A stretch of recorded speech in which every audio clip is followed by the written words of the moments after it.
আল্লাহ রাসূল সাল্লাল্লাহু আলাইহি ওয়াসাল্লাম বলছেন, শহীদদের আত্মা যখন আল্লাহর কাছে পৌঁছায়, আল্লাহ রাব্বুল আলামিন সেই আত্মাগুলোকে সবুজ রঙের কিছু পাখির মধ্যে প্রদান করেন এবং সেই পাখিগুলো আরশের নিচে লণ্ঠন আছে এখানে বসে থাকে এবং তারা জান্নাতের যে কোনো জায়গায় যায়, ঘুরে খাবার খায়, আবার ফিরে আসে।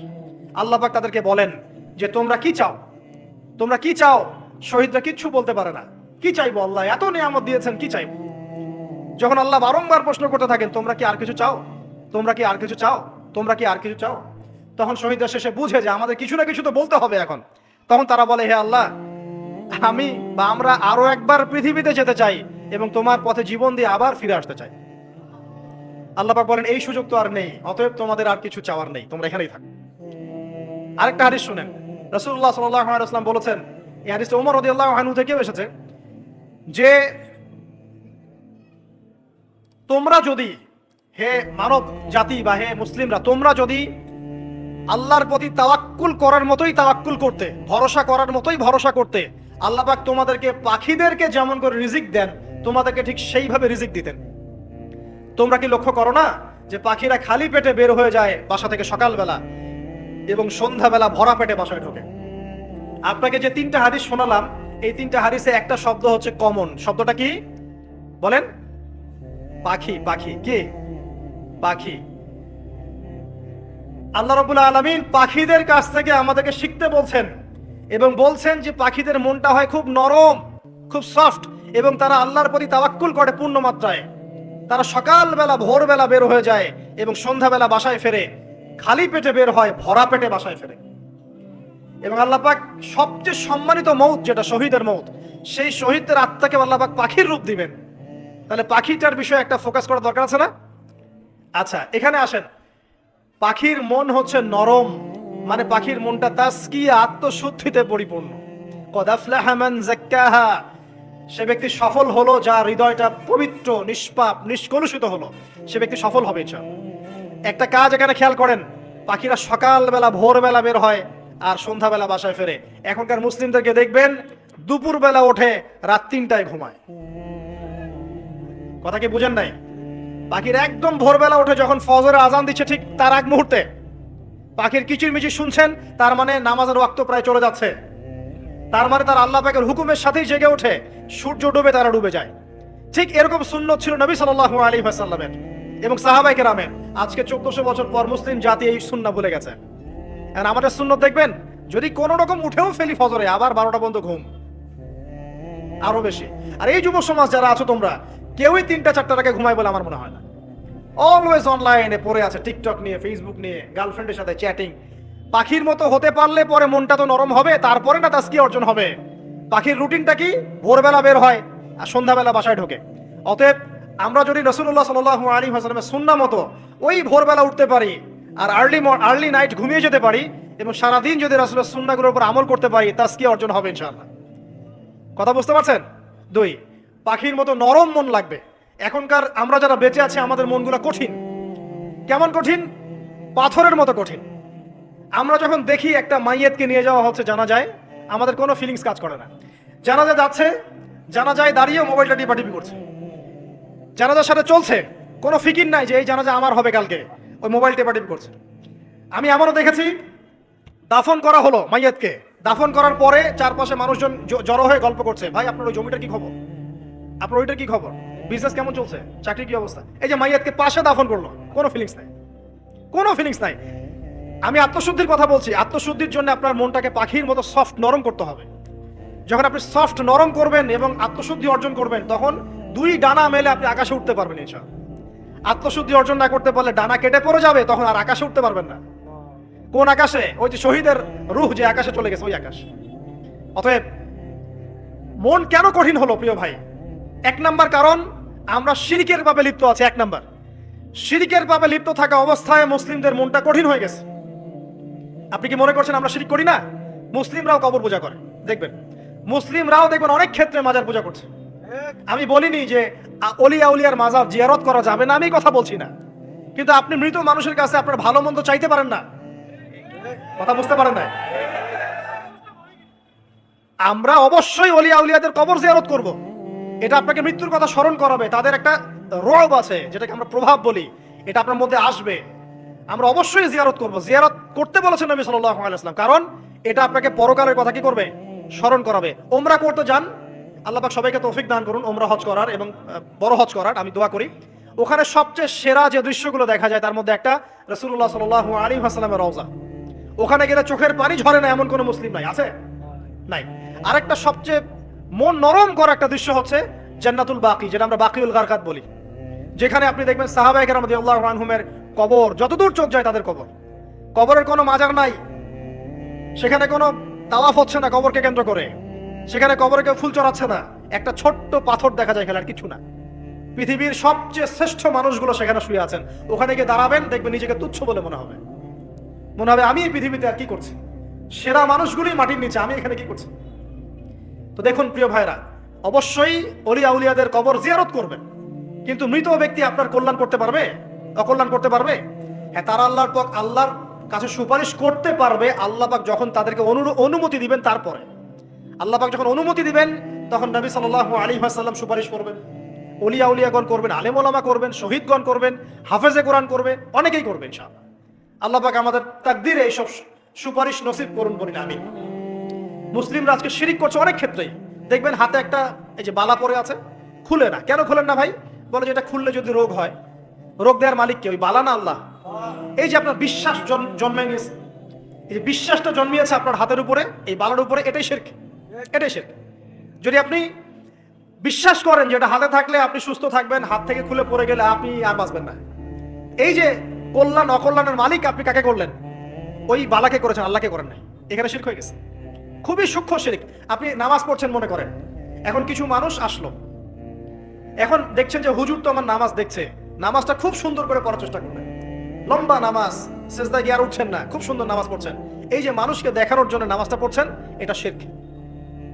এটা কি? এটাও শিরক। এই যে গণক বসে আছে রাস্তার পাশে, দেখবেন টিয়া পাখি নিয়ে, তারপরে যে কাগজ নিয়ে, আসেন ভাই ভাগ্য পরীক্ষা করে দেই। আরে ভাই, তুমি যদি মানুষের ভাগ্যই পরীক্ষা করতে পারবা, তো তুমি রাস্তার পাশে কেন? তোমার ভাগ্য কেউ পরীক্ষা করেনি কখনো? এতটুকু কমন সেন্স আমাদের নাই। ও যদি আমার ভালো মন্দ করতে পারে বা ভবিষ্যৎ বলতে পারে, তাহলে ও রাস্তার পাশে বসে আছে কিছু? ওর তো প্রাইম মিনিস্টার হওয়ার কথা, এখন ওর তো ইলেকশন করার কথা। তো দেখেন, এই যে ওখানে গিয়ে আমরা কি করি, ভাই আমার হাতটা দেখে দেন, ভাই আমার অতীত বলে দেন, ভবিষ্যৎ বলে দেন, এবং এগুলো দিন দিন বাড়ছে। কিন্তু এই রাশিফল, কবিরাজি, গণকি, এগুলো দিন দিন বাড়ছে। এবং আমি লক্ষ্য করছি দিন দিন আরেকটা জিনিসও বাড়ছে, সেটা হলো জাদুবিদ্যার চর্চা করা। এবং গ্রামে গঞ্জে কুফুরি বাড়ছে না? কুফুরি করা, তাবিজ করা, বিচ্ছেদ করা, স্বামী স্ত্রীর বিচ্ছেদ করা, মেয়েকে বশ করা, সন্তানকে বশ করা বাড়ছে না? সবই শিরক, এগুলো সবই কুফুরি। এগুলো মুসলিমরা করছে না। মুসলিমরা এসব শিরকে লিপ্ত আছে বলেই তো অন্তর কঠিন হয়ে গেছে, তাদের অন্তর কঠিন হয়ে গেছে। তো একটা হাদিস বলে এখানে খালি, নবী সাল্লাল্লাহু আলাইহি ওয়াসাল্লাম বলছেন, যদি কেউ কোনো গণকের কাছে যায়, গিয়ে বলে দেখেন তো আমার হাতটা একটু, ও কিন্তু বিশ্বাস করে না যে এ ভবিষ্যৎ বলতে পারে, খালি এমনি বলেছে একটু দেখেন তো, বলার সাথে সাথেই 40 দিনের নামাজ কবুল হবে না। আর যদি তার বলা কথায় বিশ্বাস করে যে হ্যাঁ তোমার ভবিষ্যৎ খুব ভালো, তুমি চাকরি পাবা, এটা করবা, সেটা করবা, এবং সে বিশ্বাস করলো হ্যাঁ এটাই হবে, তখন নবী সাল্লাল্লাহু আলাইহি ওয়াসাল্লাম বলছেন সে যেন আল্লাহর পক্ষ থেকে যা নাজিল হয়েছে, মানে এই যে কোরআনুল কারীম, এই কোরআনকে যেন সে অস্বীকার করলো, মানে কুফরি করলো। এগুলো আমরা করছি না ভাই? অনেক কিছু করছি আমরা। স্তম্ভের পূজা করছি, অনেক মুসলিম আগুনের পূজা করছে। আগুন জ্বালিয়েছেন, মাথা নত করছেন কেন? আগুনের সামনে আপনি মাথা নত করবেন কেন? আপনি একটা স্তম্ভের সামনে, গাছের সামনে দাঁড়িয়ে মাথা নত করে ধ্যান করবেন কেন? আপনি মেডিটেশন করছেন কি জন্য? আপনাকে নামাজ দেওয়া হয় নাই? 5 ওয়াক্ত নামাজ দেওয়া হয় নাই? নামাজের চেয়ে বড় মেডিটেশন কিছু আছে নাকি? আপনি ধ্যান করছেন কি জন্য? অনেক মুসলিম তো জিনের উপাসনা করছে, জানেন? অনেক মুসলিম জিনকে তাবে করার চেষ্টা করছে। আর জিন বলে একটা জাতি আছে, এটা সত্য। এরকম প্রতিটা ক্ষেত্রে শিরক আছে। শিরক কথায় আছে, কাজে আছে, বিশ্বাসে আছে। দেখবেন মুসলিমরাই আল্লাহ ছাড়া অন্য কারো কাছে দোয়া করছে, মুসলিমরা নজর মানত করছে অন্য জায়গায়, আল্লাহর জন্য নজর মানত করছে না, অন্য কাউকে সন্তুষ্ট করার জন্য করছে। সন্তান হয় না, এখন কি হবে? সন্তান হয় না তো অমুকের কাছে যাও, সেখানে গিয়ে বকরি জবাই দাও, সন্তান হবে। সুবহানাল্লাহ। তো এই পদ্ধতি ইব্রাহিম আলাইহিস সালামের জানা ছিল না, যে শেষ বয়সে তিনি বলছেন রব্বি হাবলি মিনাস সালিহিন। আপনি দোয়া করতে পারেন না? সন্তান হবে না কেন? আল্লাহ পাক তাকদীরে লিখে রাখলেন, অবশ্যই হবে। আর আল্লাহ পাক তাকদীরে না লিখলে কিভাবে হবে? তাকদীরে যে ব্যক্তি বিশ্বাস করে না সে ব্যক্তি হতাশ হয়। যা কিছু হচ্ছে আমাদের জীবনে সবই তাকদীর, এর বাইরে একটা মানুষও যেতে পারবে না। প্রিয় ভাইরা, কথায় কাজে এবং চিন্তায় আমরা অনেক শিরিক করছি। শিরিকের কারণে আমাদের অন্তর কঠিন হয়ে গেছে। আরো কেন কঠিন হচ্ছে? বেদাত। আমল করছেন নবীর সুন্নত মারার জায়গায় অন্য কিছু আপনি করছেন, এমন এমন কিছু আমল করছেন যেগুলোর সাথে রাসূলের সুন্নতের কোনো সম্পর্ক নাই এবং সাহাবীদের সুন্নতেরও কোনো সম্পর্ক নেই। এই ক্ষেত্রে গিয়ে আপনি বেদাত করছেন, বেদাত করে অন্তর কঠিন হয়ে যাচ্ছে। অন্তর কঠিন হওয়ার একটা বড় কারণ হচ্ছে হারাম রিজিক। যখন আপনি হারাম রিজিকে যাচ্ছেন, সুদ, ঘুষ, আপনার দুর্নীতি, আপনার এই যে অন্যের সম্পদ আত্মসাৎ করা, হালাল হারামের পরোয়া না করা, এই রিজিক দিয়ে যখন আপনি আপনার দেহ, রক্ত, মাংস গঠিত হচ্ছে, আপনার কলবটা শক্ত হয়ে যাচ্ছে। আমি কি বুঝাতে পারছি না? হারাম রিজিক যখন আপনার শরীরে ঢুকছে, অন্তরটা শক্ত হয়ে যাচ্ছে। একটা হাদিস যথেষ্ট। আল্লাহ রাসূল বলেছেন, ইন্নাল্লাহা তাইয়্যিব লা ইয়াকবালু ইল্লা তাইয়্যিব। আল্লাহ পাক পবিত্র সত্তা, তিনি পবিত্র ছাড়া কবুল করেন না। আপনি 10টা হজ করে আসেন, চুরির টাকা দিয়ে, ডাকাতির টাকা দিয়ে, আত্মসাতের টাকা দিয়ে, দুর্নীতির টাকা দিয়ে, যদি কবুল হয় তাহলে কোরআন সুন্নাহ মিথ্যা হয়ে যাবে। নাউজুবিল্লাহ। কথা কি বুঝতে পারছেন না? আল্লাহ রাব্বুল আলামিন বলছেন আল্লাহ পাক পবিত্র ছাড়া কবুল করেন না। হারাম রিজিক দিয়ে ইবাদত কবুল হয় না। আমরা ওই যে রংপুর অঞ্চলে একবার ওই যে হারাগাছ একটা অঞ্চল আছে না, সেখানে গিয়েছিলাম। সেখানে মাশাআল্লাহ আবার বিড়ির অনেক ফ্যাক্টরি আছে। কিসের? বিড়ি তো হালাল নাকি? তামাক তো হালাল নাকি? তো সেখানে বিড়ি ফ্যাক্টরির অনেক মালিক আছে এবং তারা মসজিদ কমিটির অনেক দায়িত্বপ্রাপ্ত আর কি। মুসলিমদের গায়রত তো এখন নাই, মুসলিমরা এদেরকে আবার মসজিদ কমিটির সদস্যও বানিয়েছে। তো এখন মসজিদ কমিটিতে এসে তার প্রভাবে ইমাম সাহেব টিকতে পারে না। দুইজন বলে নামাজের পর হাত তুলে দোয়া করতে হবে, দুইজন বলে করা যাবে না। ঠিক আছে, এই নিয়ে ক্যাচাল। এই ক্যাচাল হতে হতে দেখা গেল এক পর্যায়ে মারামারি পর্যন্ত হয়েছে। মসজিদ ভাগতো হয়েছে, মারামারিও হয়েছে। তো সেখানে আমাকে দাওয়াত করেছিল যে ওয়াজ করার জন্য, দোয়া করার কথা বলছে। তাই আমি বললাম দোয়া করে লাভ কি? দোয়া করলেই বাকি, না করলেই বাকি, রিজিকটাই তো হারাম। আপনি তো তামাকের টাকা খাচ্ছেন, তামাক, আপনি মাদকের টাকা খাচ্ছেন, এটা কি হালাল না হারাম? তো হারাম টাকা দিয়ে হাত তুলে দোয়া করলেই কি, না করলেই কি? দোয়া তো উঠছে না উপরে। আগে হারাম রিজিক ছাড়েন, তারপর দোয়া করুন। তো রিজিক হারাম হওয়ার কারণে আমাদের কি হচ্ছে? অন্তরটা কি হচ্ছে ভাই? কঠিন হচ্ছে। ওই পাখির মতো আর মুক্ত আকাশে উঠতে পারবেন না। তারপরে সামনে যান, আরো কেন কঠিন হয়? বস্তুবাদিতা, দুনিয়া। সারাদিন দুনিয়ার ফিকির, দুনিয়ার চিন্তা, খাবো কি, পরবো কি, ব্যাংক ব্যালেন্স, টাকা পয়সা, স্ট্যাটাস, সারাটা দিন দুনিয়ার দুনিয়া। ঘুম থেকে ওঠা থেকে নিয়ে শুরু করে ঘুমানো পর্যন্ত খালি দুনিয়া। যারা দুনিয়ার নেশায় মত্ত হয়ে আছে, এদের অন্তরটা কঠিন হয়ে যায়। এই অন্তরটা পাখির মতো হতে পারবে না। ঠিক আছে কথা? যারা দুনিয়ার নেশায় মত্ত হয়ে আছেন, এই অন্তরটা কঠিন হয়ে যাবে, পাখির মতো হতে পারবে না। তারপর কি? আরো সামনে যান, দিনই জ্ঞান চর্চা না করা অন্তর কঠিন হওয়ার কারণ। আর কি কারণ? পাপ করা, পাপ। যত বেশি আপনি পাপ করবেন, যত বেশি পর্ন দেখবেন, যত বেশি মাদক খাবেন, যত বেশি জুয়া খেলবেন, যত বেশি অহেতুক সময় নষ্ট করবেন, যত বেশি আপনি অন্যের ক্ষতি করবেন, ঠিক আছে, নিরপরাধ মানুষের উপর নির্যাতন করবেন, যত বেশি আপনি পাপ করবেন, পাপ, এই পাপ করতে করতে করতে মানুষের অন্তর কঠিন হয়ে যায়। ইবনুল কাইয়্যিম রাহিমাহুল্লাহ বলেছেন যে পাপ করতে থাকলে মানুষের অন্তর কঠিন হয়ে যেতে থাকে এবং ইস্তেগফার আর জিকির করলে গিয়ে মানুষের অন্তর আবার নরম হতে থাকে। পাপের উপর পাপ করতে থাকলে মানুষের অন্তর কঠিন হতে থাকে। এই বিষয়ে রাসূলুল্লাহ সাল্লাল্লাহু আলাইহি ওয়াসাল্লাম বলেছেন, যখন মানুষ একটা পাপ করে কলবের মধ্যে একটা কালো দাগ পড়ে যায়, যখন আরো একটা পাপ করে আরেকটা কালো দাগ পড়ে যায়। এইভাবে যখন পাপ করতেই থাকে তখন পুরো কলবটাই কালিমা পূর্ণ হয়ে যায়। এই অবস্থায় যদি সে তওবা করে, আল্লাহ পাক মাফ করে দিবেন। যদি এই অবস্থায় তার মৃত্যু হয়ে যায়, তার আত্মাটা থেকে দুর্গন্ধ বের হতে থাকে, যে আত্মাটা কবজ করতে পর্যন্ত মালাকুল মউত মানে ঘৃণা পোষণ করে। কথা কি বুঝতে পারছেন? যখন অন্তর পাপ করতে করতে কলুষিত হয়ে যাবে, ওয়াকাদ খাবা মান দাসাহা, যখন পাপ করতে করতে অন্তর কলুষিত হয়ে যাবে, তখন আপনার এই মালাকুল মউত পর্যন্ত ওই আত্মাটাকে বের করার সময় ঘৃণা করবে, দুর্গন্ধযুক্ত আত্মা। আল্লাহ পাক আমাদেরকে পাপ থেকে বাঁচিয়ে রাখুন। আমিন। এরকম কিছু কাজ আছে, বস্তুবাদিতা, শিরক, বেদাত, হারাম রিজিক, সারাদিন দুনিয়ার ফিকির নিয়ে থাকা, ঠিক আছে, অন্যের ক্ষতি করা, পাপ কন্টিনিউয়াসলি করতে থাকা এবং দিন ছেড়ে দেওয়া, দিনের এলেম ছেড়ে দেওয়া, আল্লাহ পাকের আনুগত্য ছেড়ে দেওয়া, এই কাজগুলো করতে থাকলে মানুষের অন্তর কি হয়? কঠিন হয়ে যায়। এখন সলিউশন কি বলেন? 5 মিনিটে আমি সলিউশন বলছি, কেমন করে আপনি এটাকে নরম করবেন আর পরিশুদ্ধতা অর্জন করবেন এবং ওই পাখির মতো মুক্ত আকাশে উড়বেন। কিভাবে বলবো? 1 নাম্বার, অবশ্যই শিরক ত্যাগ করতে হবে। কি করতে হবে? শিরক ত্যাগ করতে হবে। আল্লাহ পাকের তাওহীদের উপর থাকতে হবে। আল্লাহ পাক তৌফিক দান করুন। লং কিছু বলার সময় নেই আমার হাতে। একটা বই বলছি, কিতাবুত তাওহীদ। কি নাম? কিতাবুত তাওহীদ। এই বইটা অনেক ভার্সন বাজারে বের হয়েছে, কিনে দেখবেন শিরক কত প্রকার, কি কি, তাওহীদ কাকে বলে, কত প্রকার, কি কি। যেটা বুঝবেন না মাদ্রাসা চলে যাবেন, আলেম ওলামার কাছে গিয়ে জিজ্ঞাসা করবেন, হুজুর এটা বুঝি নাই। ঠিক আছে? 1 নাম্বার শিরক ত্যাগ করতে হবে। 2 নাম্বার আপনাকে তাওহীদে থাকতে হবে, দেখ অন্তর নরম করার কথা বলছি। 2 নাম্বার সুন্নতের উপর আমল করতে হবে। ওই যে পাখির কথা বললাম, যে সকালবেলা বের হয় আর সন্ধ্যাবেলা কি করে?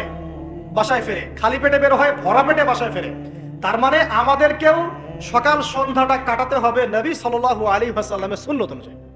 যখন তিনি ঘুমাতেন তখন ঘুমাবেন, যখন উঠতেন তখন উঠবেন, বাকি কাজ যেমন করে করতেন তেমন করে করবেন, তখন অন্তর ইনশাআল্লাহ নরম হয়ে যাবে। ঠিক আছে ভাই? 2। 3 নাম্বার 5 ওয়াক্ত নামাজ জামাতে।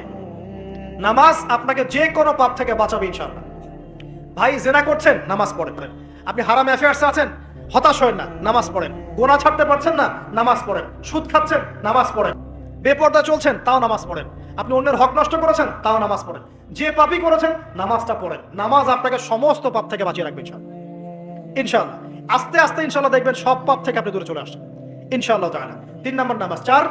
4 নাম্বার বেশি থেকে বেশি, ভাই শোনেন, বেশি থেকে বেশি পরকালের ফিকির করবেন। খালি পরকালের চিন্তা করবেন যে আমাকে মৃত্যুবরণ করতে হবে, কবরে যেতে হবে, পুলসিরাত পার হতে হবে, আল্লাহর সামনে দাঁড়াতে হবে। যত বেশি আপনি আল্লাহর ফিকির করবেন, পরকালের ফিকির করবেন, আপনার মনটা নরম হয়ে যাবে ইনশাআল্লাহ, মনটা শক্ত হবে না। 5 নাম্বার মানুষের সাথে খুব বেশি মেলামেশা করবেন না। মানুষের সাথে খুব বেশি মেলামেশা করলে ইবনুল কাইয়িম রাহিমাহুল্লাহ বলেছেন অন্তর কঠিন হয়ে যায়। কারণ মানুষ আপনাকে গীবত করাবে, হ্যাঁ, মানুষ খারাপ কাজে নিয়ে যাবে, বেফাস কথাবার্তা বলবেন, হয়তো বেফাস কাজ করবেন, ফুজুল কি বাত করবেন। এগুলো করতে গিয়ে আপনি দেখবেন অন্তর কঠিন হয়ে গেছে। এত বেশি মানুষের সাথে মেলামেশার দরকার নাই, প্রয়োজন যতটুকু অতটুকু করবেন। ঠিক আছে? আল্লাহ পাক তৌফিক দান করুন, আমিন। কয়টা বললাম? 5। 6 আমার সবচেয়ে প্রিয় নসিহত, প্রত্যেক দিন মিনিমাম 1 ঘন্টা করে কোরআন তেলাওয়াত করবেন বুঝে। আমি বলিনি না বুঝে করলে কোনো নেকি হবে না, প্রত্যেক হরফে 10 নেকি হবেই হবে, কিন্তু আপনি করবেন বুঝে। যখন বুঝে আপনি প্রত্যেক দিন 1 পারা করে বা 1 ঘন্টা করে কোরআন তেলাওয়াত করবেন, আপনার কলিজা, আপনার কলব নরম হতে বাধ্য, এবং আপনার অন্তরে আল্লাহ নূর নেমে আসবে ইনশাআল্লাহ। দেখবেন আপনার কলব থেকে সমস্ত এই যে পঙ্কিলতা, কলুষতা ইনশাআল্লাহ চলে যাবে ইনশাআল্লাহ তাআলা। 2টো জিনিস অন্তরকে পবিত্র করে ফেলে, এক হচ্ছে কোরআন তেলাওয়াত, আর এক হচ্ছে বেশি থেকে বেশি আল্লাহর জিকির এবং ইস্তেগফার।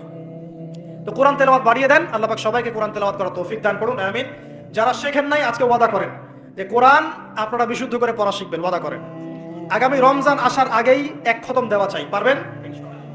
এবং কোরআনের চর্চা বাড়িয়ে দিবেন, প্রত্যেক দিন কিছু করেন না করেন কোরআন তেলাওয়াত করতে হবে। ঠিক আছে? আল্লাহ পাক তৌফিক এনায়েত করুন, আমিন।